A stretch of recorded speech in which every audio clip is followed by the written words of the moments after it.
आदौचित विषया मदमोहराग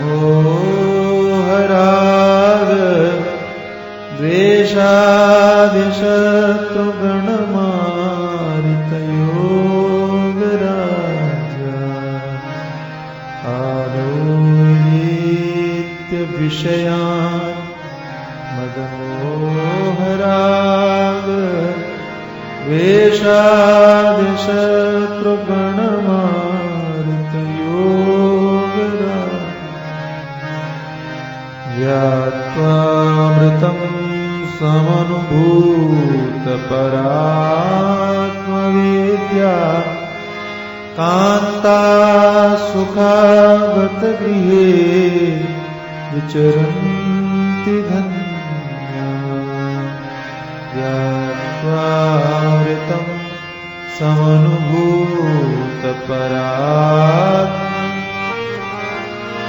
कान्ता सुखावत गृहे विचरन्ति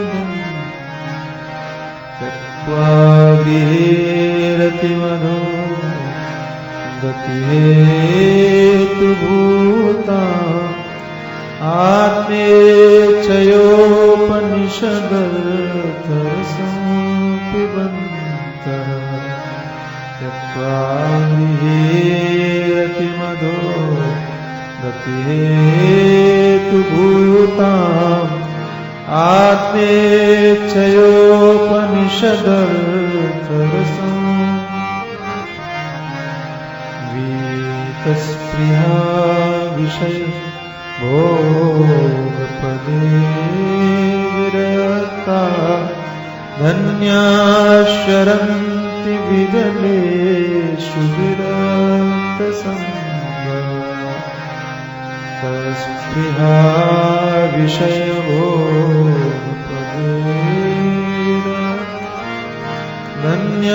धन्याशरन्ति विदलेषु विरक्तसङ्गा आदौ विजित विषया।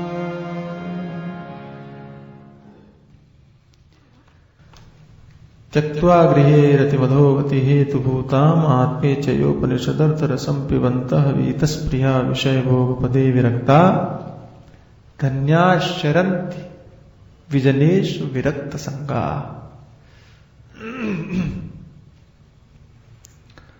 वीतस्पृहा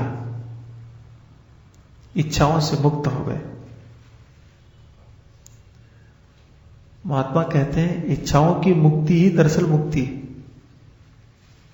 अच्छा एक बात बताओ, बंधन क्या है? इच्छा ही बंधन। बड़ा प्रसिद्ध किसी मस्त मौला फकीर का वाक्य है, शेर है और सुना होगा। चाह गई चिंता मिटी मनवा बेपरवाह, चाह गई चिंता मिटी मनवा बेपरवाह, जिनको कछु न चाहिए वे शाहन के शाह। दूसरी बात कि हमारे जो जन्म होते हैं, जन्म का कारण क्या है? इच्छा। जैसे आप कामना कहते हो, दरअसल वो कामना इच्छा में ही तो छुपी हुई है, या इच्छा से ही तो पैदा हुई मूलतः।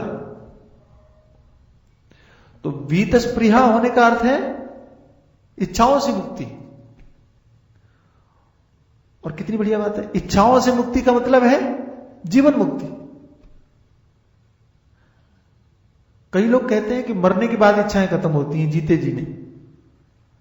वेदांत कहता है कि जीते जी अगर इच्छाएं खत्म कर ली तो जीवन मुक्ति का विलक्षण आनंद आप यहीं भोगोगे। दो चीजें समझना, एक है भोगों का प्रारब्ध से प्राप्त होना, और एक है भोगों को प्राप्त करने की इच्छा करना। समझ में आया? एक है, फिर दोहराता हूं, एक है क्या है? प्रारब्ध से भोगों का प्राप्त होना, और दूसरा है इच्छाओं से भोगों को पाने की चाह रखना। कामना करो। प्रारब्ध से भोग आते हैं तो बंधन में नहीं डालेंगे, डाल सकते हैं कब? जब उनमें राग हो जाए। क्योंकि बाद में भी एक समस्या और है, पाने की चाह जितना व्यक्ति को बंधन में डालने के लिए मजबूत कड़ी है, उतना ही भोग प्रारब्ध से प्राप्त हो जाए, उसमें चिपक जाना, वो भी बंधन में डालने का कारण बनेगी। तो जब तक पाया नहीं है तब तक इच्छा मत करो, जब तक मिला नहीं है तब तक कामना मत करो, मिल जाए तो फिर मिले ये राग मत करो। अच्छा, मूलतः दोनों जगह है ही इच्छा, दोनों जगह है इच्छा ही, लेकिन एक जगह ऐसी कामना है कि अभी आया नहीं, हम चाहते हैं कि आ जाए, ये इच्छा। और दूसरी जगह कि अच्छा लगा इसलिए दोबारा चाहिए, अच्छा लगा इसलिए फिर लेके आना। ये अच्छा लगा इसका मतलब क्या हुआ? ये राग है, चिपक गया। अच्छा, अच्छा लगा, हमने कहा कि दोबारा लेके आना और कल लेके नहीं आए तो बड़े बेकार हो, तो द्वेष भी हो गए। काम कौन कर रहा है? सिर्फ इच्छा। इच्छा ही राग पैदा कर रही है, इच्छा ही द्वेष पैदा कर रही है, इच्छा, सब कुछ इच्छा का खेल है। इसलिए महात्मा कैसा है? वीतस्पृहा, इच्छा ही खत्म हो गई। इच्छा खत्म हो गई, होने दी, किया नहीं, कर कोई नहीं सकता, ये मान के रखना। ये अटल सत्य है, भली कड़वा लगे लेकिन सच्चाई है। कोई इच्छा खत्म नहीं कर सकता। कोई अगर कहे कि मैंने इच्छा को खत्म कर दिया, झूठ, हो ही नहीं सकता। हो गई।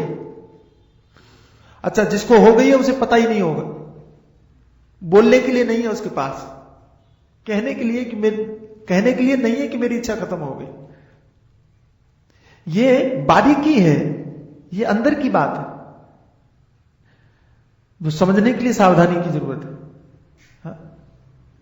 मेरी इच्छा खत्म हो गई, ये जो कह रहा है ना, ये गलत है। कब हो गई उसे पता ही नहीं, खबर ही नहीं है। मैं बेहोश हो गया, ये कहने के लिए वाणी कहां है? मुझे होश नहीं रहा। अब मैं आपको देख नहीं पाऊंगा, क्यों? क्योंकि मैं बेहोश हूं। अब मुझे फोन मत करना, फोन पर ही बोल रहे हैं, अगली बार मत करना, क्यों? मैं सो चुका हूं। सो चुके हो तो बोल कैसे रहे हो? जिसकी इच्छाएं खत्म हो गई हैं, तो बोलने की इच्छा कहां रही? बोलने की इच्छा का संकल्प कैसे पैदा हुआ? बहुत अंदर की बात है। होने दी, बंधन वाली इच्छाएं अपने आप खत्म होने दी। वीतस्पृहा, ऐसा महापुरुष धन्य है जिसकी स्पृहा बीत गई हो। बीत गई होने पुरानी बात हो गई, गुजरे जमाने की बात हो गई, खत्म। अच्छा, कल एक बात कही थी, विरक्ता, विषय भोग बदे विरक्ता। तो मैंने कहा था कि जिसके खून में नहीं है, तो यहां रक्त शब्द का अर्थ खून मत समझ लेना। मैंने कह दिया था इसे कि जिसके खून में ही आसक्ति नहीं है, जिसके खून में विषय भोगों को पाने की इच्छा नहीं है, तो आप ऐसा मत समझना कि खून में इसने इसलिए कहा क्योंकि यहां विरक्त, रक्त शब्द आता है ना। विरक्त का अर्थ है अनुरक्त नहीं है, चिपका हुआ नहीं है। अच्छा, दोनों बातें मुझे यहां प्रतिध्वनित हो रही हैं इस पंक्ति में। वीतस्पृहा यानी जो भोग नहीं है उनको पाने की अभिलाषा खत्म हो गई। समझ में आया? नहीं समझ में आया? जो भोग नहीं मिले हैं हमें, उनको पाने की इच्छा नहीं है, इसलिए वीतस्पृहा। और विषय भोग पदे विरक्ता, मिल गए हैं प्रारब्ध से, उनमें राग नहीं है, इसलिए विषय भोग पदे विरक्ता। दोनों बातें कह दी। नहीं समझ में आया? दोबारा बोलो। अच्छा, जागे हम लोग हैं लेकिन उदास आप लोग बैठे हो।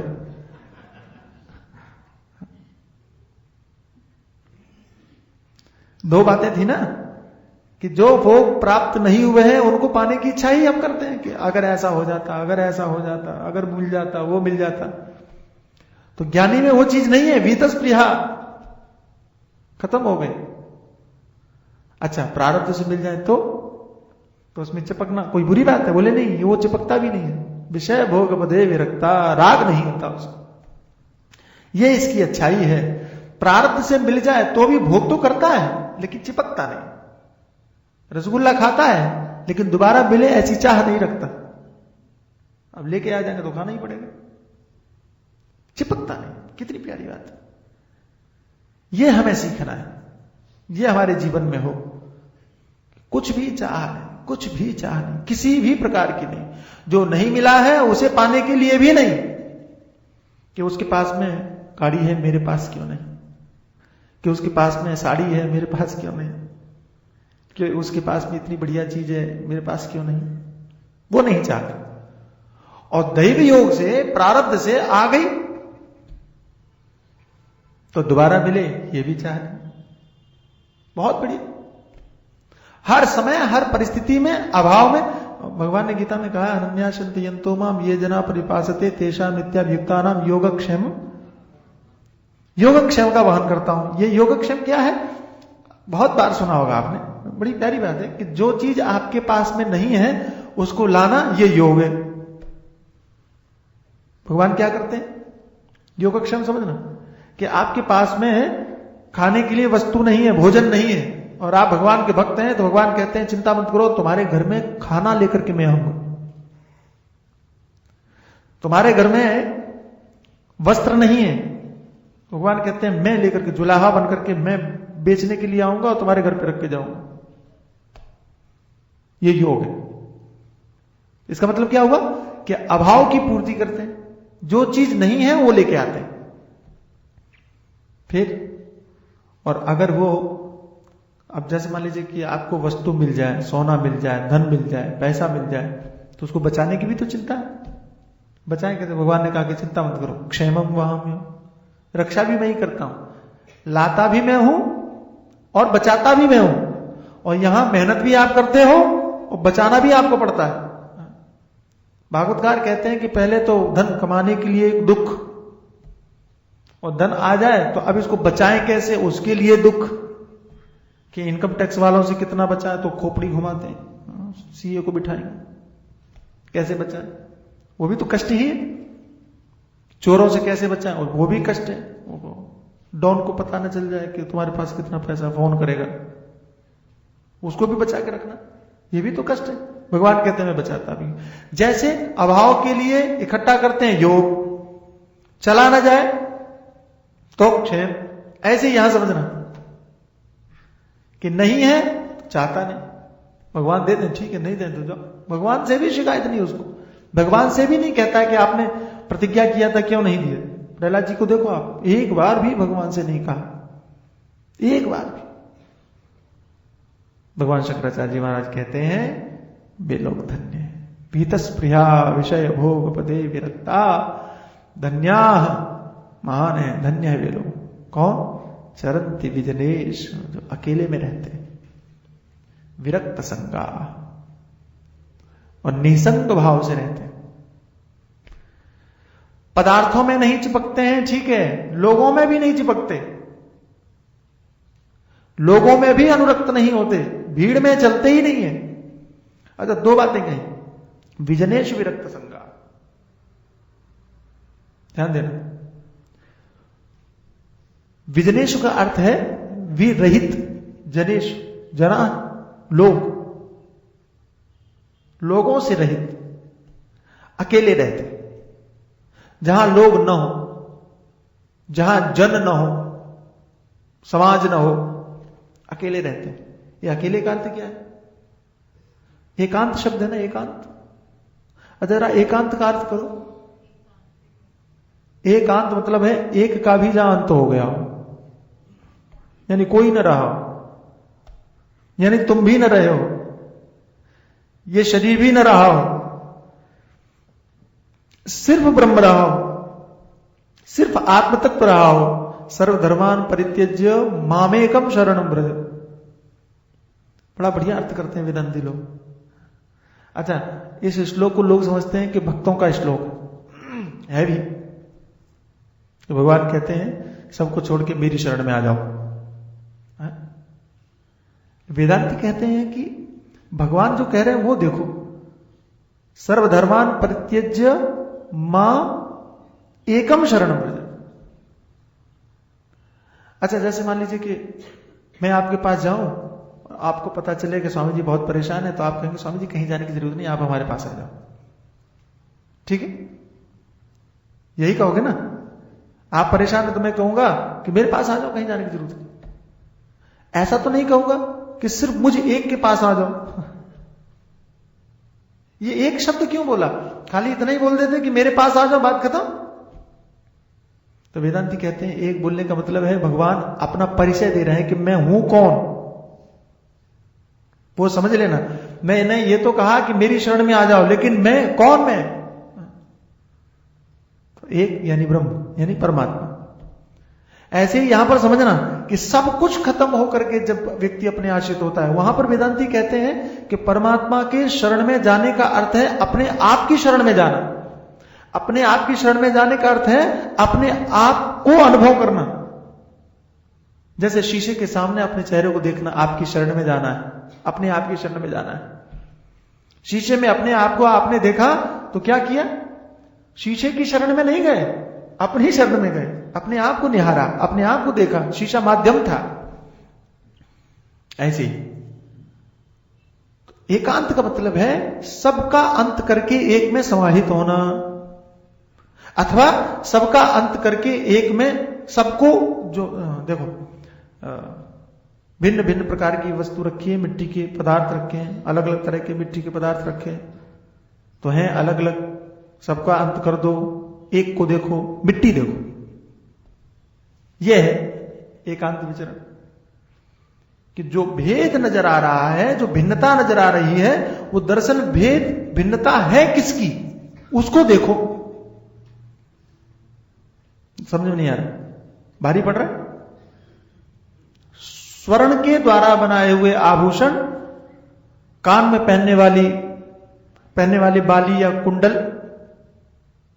हाथ में पहनने वाले कंगन, तो कंगन नाम है, कुंडल नाम है, ये भेद है, ये भिन्नता है, और ये दुनिया भर की चीजें हैं, लेकिन एक क्या है? स्वर्ण। ठीक इसी प्रकार से जहां भी ये महात्मा विचरण करता है ना, जहां जाता है, विजनेश, लोगों को देखता है लेकिन एक देखता है। लोगों उसको लगता ही नहीं कि हमसे भिन्न कोई है, हमसे अलग कोई है। और मुझे दो बातें यहां नजर आती हैं। चरंती विजनेशु, वैसे तो वो लोगों के रहित ही रहता है, वैसे तो वो अकेला ही रहता है। अकेला रहने का अर्थ है कि सबको एक ही मानता है। अकेला रहने का मतलब पेड़ के नीचे रहता हो ऐसा मत समझना। अकेले रहने का मतलब है कि कोई साथ में है ही नहीं, ऐसा नहीं समझना। वो सब जगह होने के बाद में वो अपने आप को अकेला ही समझता है, क्योंकि एक ही है, एको ब्रह्म द्वितीयो नास्ति, दूसरा है ही नहीं। ये इस भाव की उसकी पक्की दृढ़ता हो गई है, तो जहां भी जाए उसे लगता है मैं अकेला हूं। लेकिन विचार सागर में आता है कि हुए विस्मृत व्यवहार में कबहू ज्ञानी संत, कभी कभी ज्ञानी भी विस्मृत हो जाता है और उसको भेद नजर आने लगता है, उसे दूसरे नजर आने लगते हैं। तब के लिए कहा विरक्त संगाह, जब भेद नजर आता है तो भी वो आसक्त नहीं होता, तब भी वो चिपकता नहीं है, तब भी निसंग भाव से विचरण करता है। जैसे कि कमल का पत्ता पानी में रहता है, पानी में रहने के बाद में भी कमल के पत्ते के ऊपर जल अपना प्रभाव नहीं छोड़ पाता, ऐसे ही वो संसार में रहता है और संसार उसके ऊपर प्रभाव नहीं छोड़ता। अच्छा, यहां एक बात और दिखाई पड़ती है कि एक उसकी दृष्टि में ब्रह्म के अलावा कुछ नहीं है, लेकिन लोग की दृष्टि में तो लग रहा है कि लोग देखेंगे ये तो संसार में ही है। लोगों की दृष्टि में तो संसार खत्म नहीं हुआ है ना, लोगों की दृष्टि में संसार समाप्त नहीं हुआ है, तो लोग कहेंगे कि ये कैसा भी रखता है, ये तो संसार में है ही। तो आचार्य कहते हैं कि लोगों की दृष्टि से देखो तो भी भले ही वो संसार में हो, लेकिन संसार का प्रभाव उसके ऊपर नहीं पड़ता, क्योंकि वो असंग है, निसंग है। संसार से मन जुड़ता है और वो मन परमात्मा में पहले से जुड़ चुका है, तो वो असंग और निसंग हो गया, ये समझना चाहिए। ठीक है, ये इसका अर्थ है।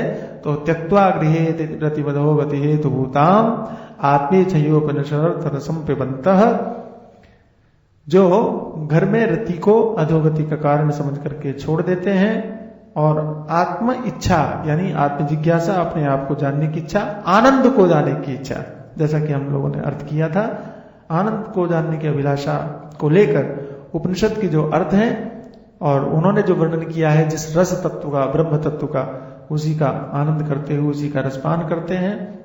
जिनकी इच्छाएं गुजर गई हैं, बीत गई हैं, विषय भोग से जो विरक्त हो चुके हैं, धन्या शरंति विजनेश, और जो एकांत विचरण करते हैं और विरक्त संग है, निसंग भाव से रहते हैं, ऐसे जो महात्मा है वो कैसे हैं?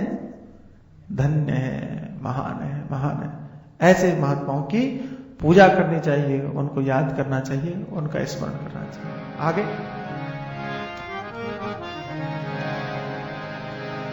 त्यक्त्वा ममाहमिति बंध करे पदे द्वे मानावमान सदृशा समदर्शिनश्च त्यक्त्वा ममाहमिति बंध करे पदे द्वे मानावमान सदृशा समदर्शिनश्च कर्तारमन्यवमवगम् तदर्पितानि कुर्वन्ति कर्म परिपाकफलानि धन्या कर्तारमन्यमवगम् तदर्पितानि कुर्वन्ति कर्म परिपाकफलानि धन्या त्यक्त्वा ममाहमिति। सबसे पहले भगवान शंकराचार्य जी महाराज ने धन्याष्टक जब आरंभ किया तो ज्ञान की परिभाषा बताई। दूसरी बात, गे जानने लायक क्या है वो बताया। तीसरी बात, धन्य कौन है? जिनकी दृष्टि में या जिनका प्रत्येक व्यवहार पारमार्थिक दृष्टि से होता है वे धन्य, ये कहा। इसके अलावा संसार में जितने भटकते हैं सब भूल भुलैया में, यह बताया। उसके बाद में योगियों की चर्चा करते हुए कहा, आदौ विजित्य विषयान मदमोह राग। सबसे पहले जिसने विषयों को, मद मोह राग द्वेष शत्रु जो है, इनको जिसने जीत लिया है, योग साम्राज्य को जिसने प्राप्त कर लिया है, अमृत को जिसने जान लिया है, ज्ञात्वामृतम समनुभूत परात्म विद्या, ब्रह्म विद्या रूपी पत्नी के सुख का अनुभव जिसने किया है, ऐसा करते हुए जो विचरण करता है वो योगी धन्य है, ऐसा कहा। उसके बाद त्यक्त्वा गृहे, आपने ये सुना, तो त्यक्त्वा गृहे रतिमधो गति हेतु भूताम, इसके द्वारा महात्मा कैसा धन्य है वो बताया। विरक्त लोग संसार छोड़ करके, महात्मा का मतलब ये मत समझना, संत महात्मा विरक्त भी महात्मा होते हैं तो गृहस्थ भी महात्मा होते हैं, घर में रहने वाले भी महात्मा। तो यहां ऐसा नहीं कि महात्माओं की धन्यता का वर्णन किया, यहां विरक्त महात्माओं की धन्यता का वर्णन किया जो घर छोड़ करके चले जाते हैं। प्रवृत्ति मार्ग में रहने वाले भी महात्मा हैं, वो कैसे धन्य है अब बताते हैं। घर में रहने वाले कौन धन्य है? अथवा यूं समझिए कि कर्म करते हुए जो अपने कर्तव्य का पालन करते हुए जो संसार में विचरण करते हैं, रहते हैं, उनमें से कौन कौन लोग धन्य हैं, कैसे लोग धन्य हैं, उनका वर्णन करते हैं। अच्छा, एक बार मैं थोड़ा सा देख रहा था तो मुझे क्या लगा कि जितनी बातें कही हैं, जैसे नवधा भक्ति, श्रवणम कीर्तनम विष्णु स्मरणम पाद सेवन, अथवा प्रथम भगत संतन कर संगा, दूसरे ऋतमम कथा प्रसंगा, तो भगवान श्री राम कहते हैं शबरी से कि 9 भक्ति मैंने कही, 9 प्रकार से भक्त मेरा चिंतन कर सकता है, इन 9 में से अगर एक भी तुम्हारे जीवन में हो तो तुम मेरे भक्त हो। मुझे लगता है कि ये धन्य कहने वाली जितनी बातें बोल रहे हैं, इनमें से अगर एक बात भी हमारे जीवन में है तो हम धन्य हैं। और मुझे लगता है कि एक बात ने भी अगर प्रवेश किया, यहां आकर के बैठ गई, जो कही जा रही है, तो दूसरी बातों को वो खींचने की कोशिश करेगी, दूसरे गुण, दूसरी अच्छाइयां अपने आप आनी शुरू हो जाएंगी। कैसे भी करके एक चीज हमारे जीवन में जरूर होनी चाहिए। सारी चीजें हमारे जीवन में हो जरूरी नहीं, लेकिन एक हो तो भी हमारा जीवन मंगलमय हो सकता है। त्यक्त्वा त्यक्त्वा ममाहमिति। संसार का सबसे बड़ा जो रोग है वो बता रहे हैं। घर में हो कोई बात नहीं, लेकिन अगर ये रोग लगा है तो चिंता की जरूरत है। डॉक्टर कहता है कि आपको खांसी है, कोई बात नहीं, आपको सर्दी है, कोई बात नहीं, लेकिन फेफड़ों ने काम करना बंद कर दिया है तो चिंता की बात है।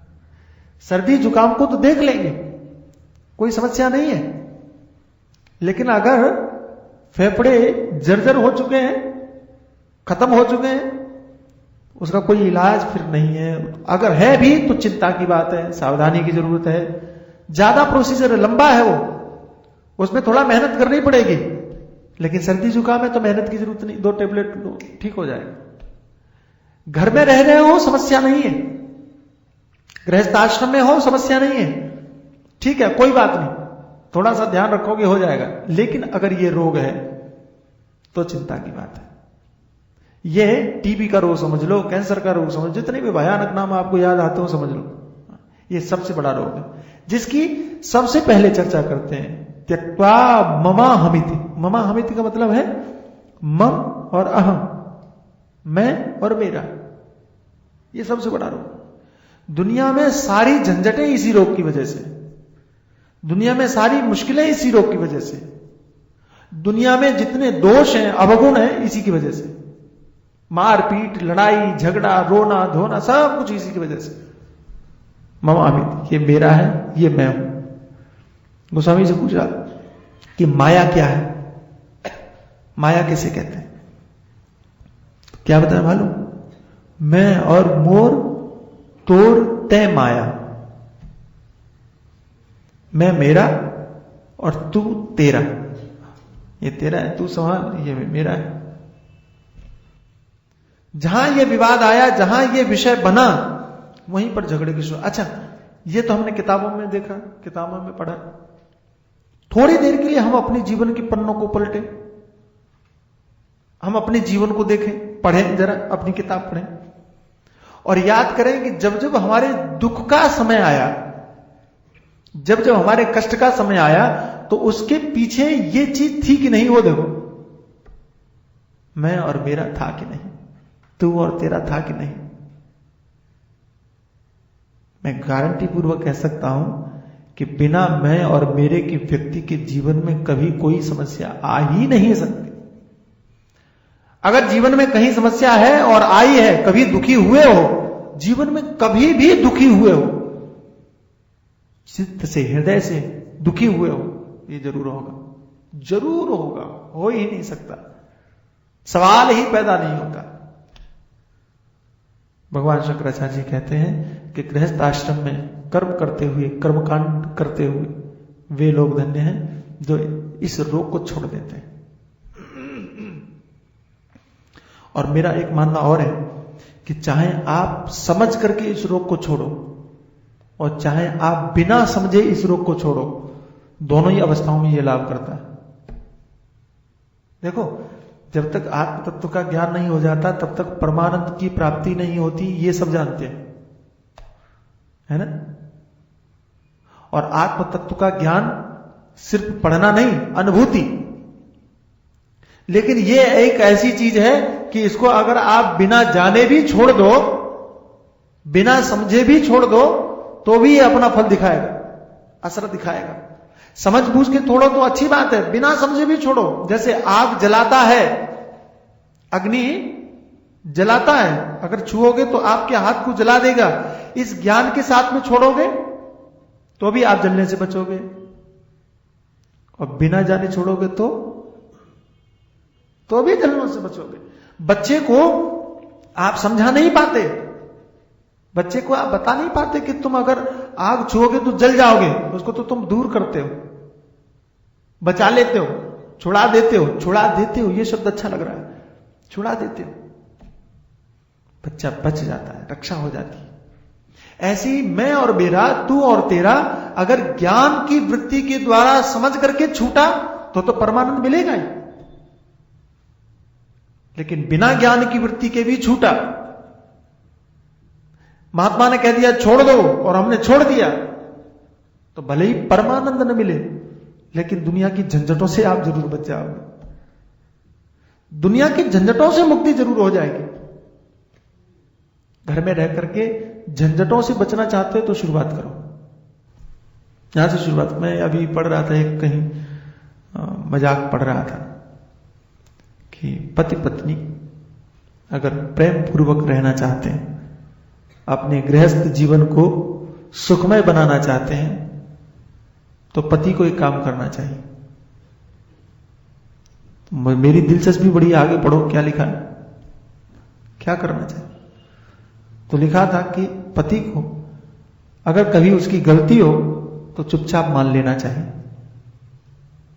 ठीक है, क्या करना चाहिए? अगर घर में सुख शांति चाहता है तो गलती अगर हो उससे, यदि वो गलत है तो चुपचाप मान लेना चाहिए।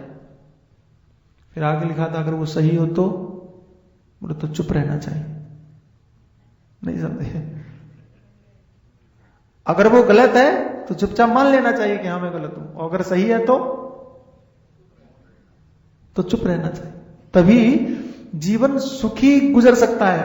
मतलब क्या हुआ, हर हालत में उसी को सावधान रहना है, चाहे वो गलत हो चाहे वो सही हो। मुझे भी यही लगता है कि हाँ, हर हालत में हमें ही बचाव करना है, हर हालत में हमें ही सावधान रहना है। एक जगह मैं कथा कर रहा था, तो जब मैं बोलने लगा तो उन्होंने कहा कि स्वामी जी एक बात बताइए, ये सारी जिम्मेदारी सिर्फ सुनने वालों के लिए ही, तुम ऐसा करो, तुम ऐसा करो, तुम ऐसा करो, घर के बाकी सदस्यों पर भी तो कोई जिम्मेदारी है। मैंने कहा यही तो मुश्किल है, वो यहां नहीं है, नहीं तो उनको भी सुना दे। जो है देखो, जो आगे बढ़ा है। मैं छोटा था और आश्रम में था, तो वहां कोई काम बिगड़ रहा था, नहीं हो रहा था, तो मेरी समझ में आया, मैंने कहा कि इसको ऐसे करो तो अच्छा है। तो हमको कहा गया कि करो तो अच्छा नहीं, करके दिखाओ। मैंने कहा मतलब कि जिसने रास्ता बनाया है वो चल के भी दिखाए। तो जो चलता है, जो आगे बढ़ता है, उसी को करना पड़ता है। आप आगे बढ़ करके आए हो इसलिए आपको करना पड़ेगा। और एक चीज नहीं, अच्छा ये आप अपने दिमाग से निकाल दो, हमेशा के लिए निकाल दो कि हम अच्छा करें तो सामने वाला भी अच्छा करेगा, तो हमारी अच्छाई आगे बढ़ेगी। बात आई समझ में?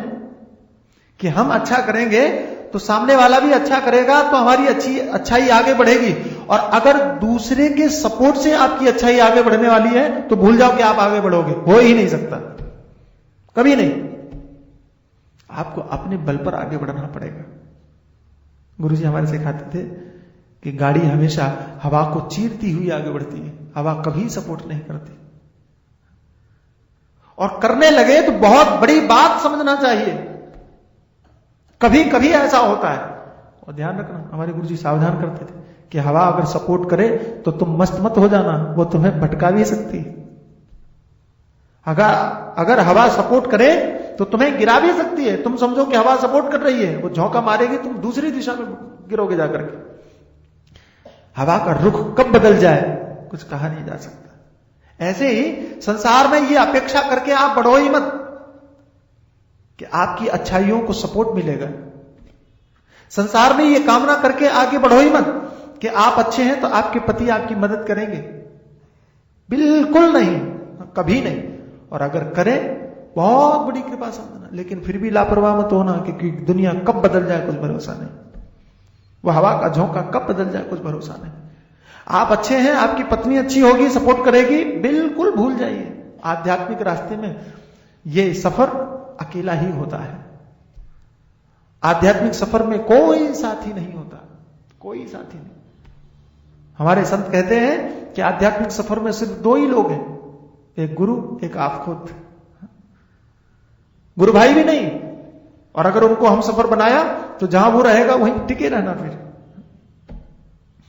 जहां वो खड़ा है वहीं पर पड़े रहना, आगे बढ़ नहीं सकोगे। सिर्फ आपका ड्राइवर और सिर्फ आप, ये दो ही हैं।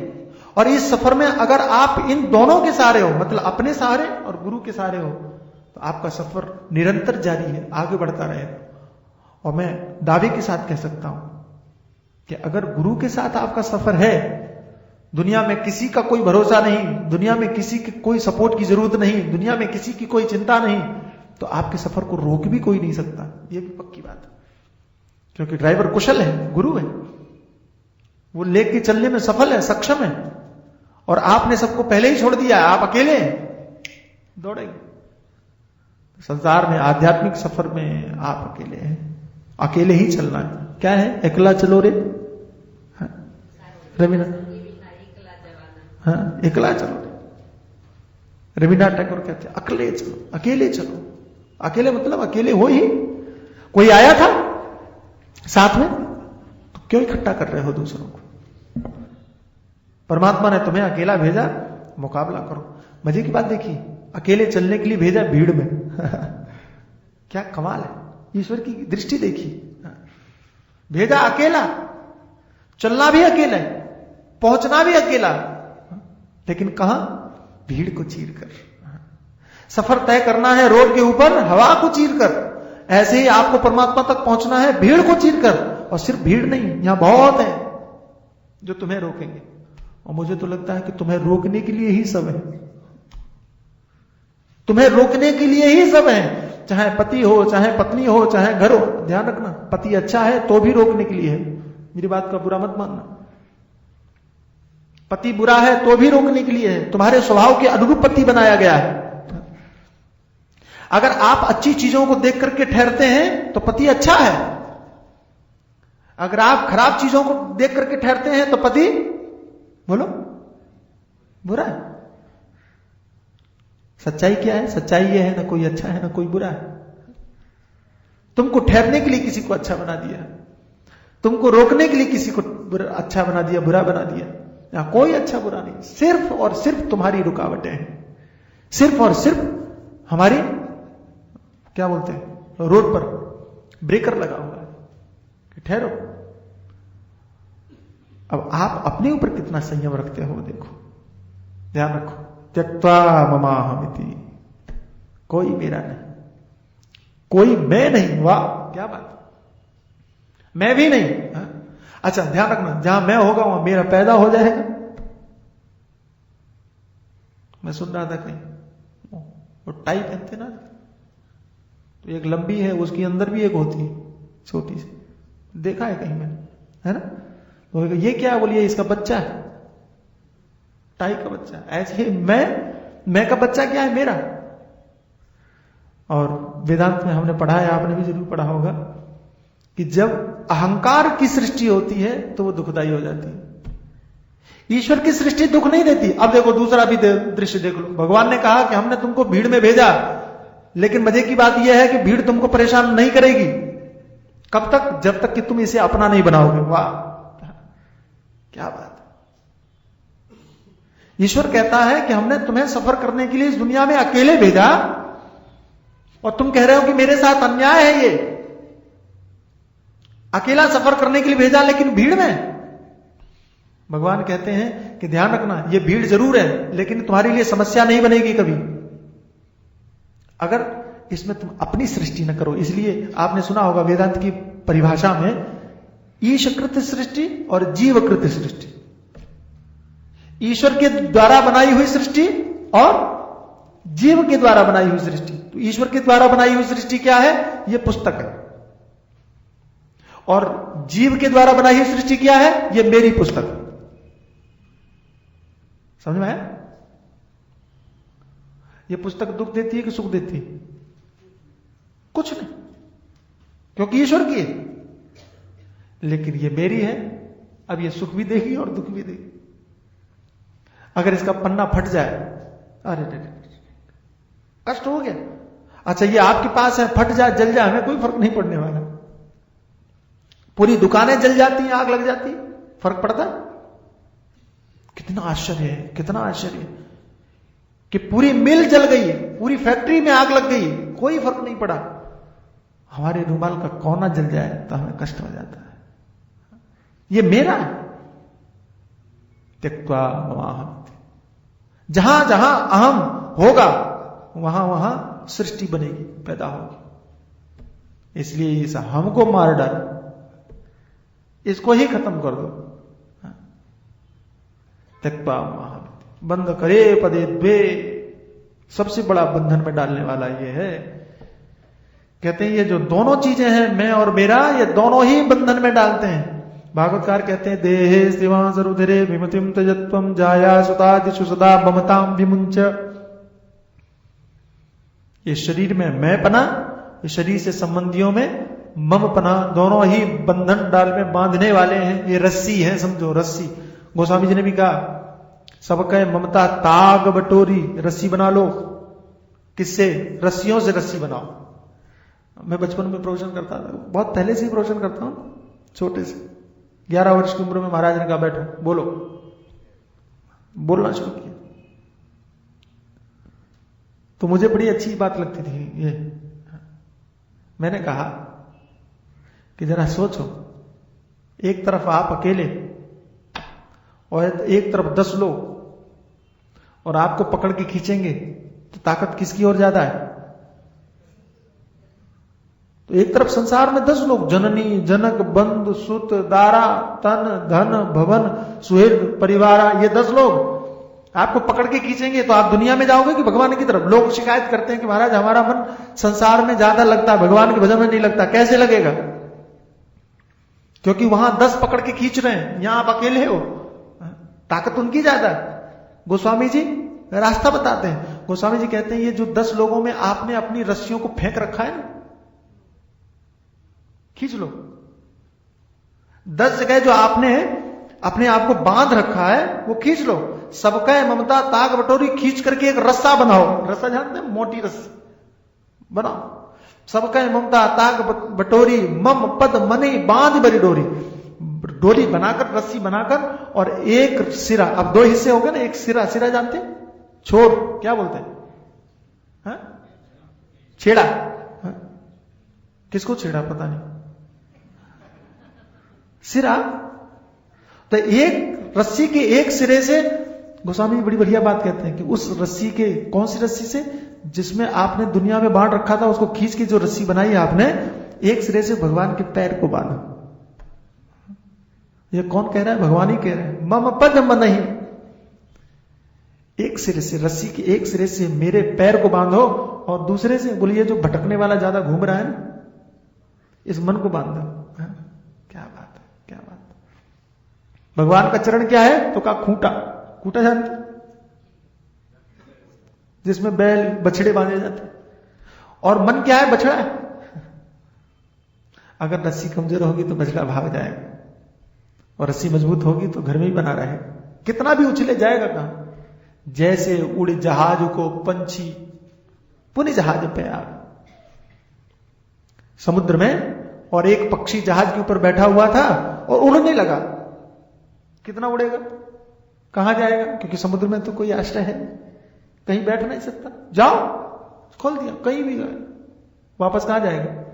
जैसे उड़ जहाज को पक्षी पुनः जहाज पे आवे, ऐसे ही यहां बताया कि जब एक रस्सी भगवान के चरणों में बंधी हो और एक रस्सी आपके मन में बंधी हो, दुनिया नहीं पूरी दुनिया खींचे भगवान के चरण को, तो अरे महाराज भगवान के भक्त अंगद का चरण रावण जैसे राक्षस नहीं उठा पाए, तो भगवान का चरण कौन खींचेगा? हिला नहीं सके, सबसे स्थिर है। और कौन सा चरण है महाराज? बोले जिसने बलि को नाप लिया। बलि को नापने का अर्थ है पूरी पृथ्वी पर जिसका ध्वजा गड़ा है, खूंटा गड़ा है, सारी दुनिया मिलकर के भी हिलाएगी तो नहीं हिल सकता। ये करने की जरूरत है। अहम और ममता, पहले ममता को छोड़ो, अहमता की बात। शुरुआत कैसे करें कल बताएंगे। शुरुआत कैसे करनी है? अहमता और ममता ये दोनों बंधनकारी हैं, लेकिन इनको छोड़ने की शुरुआत कैसे करें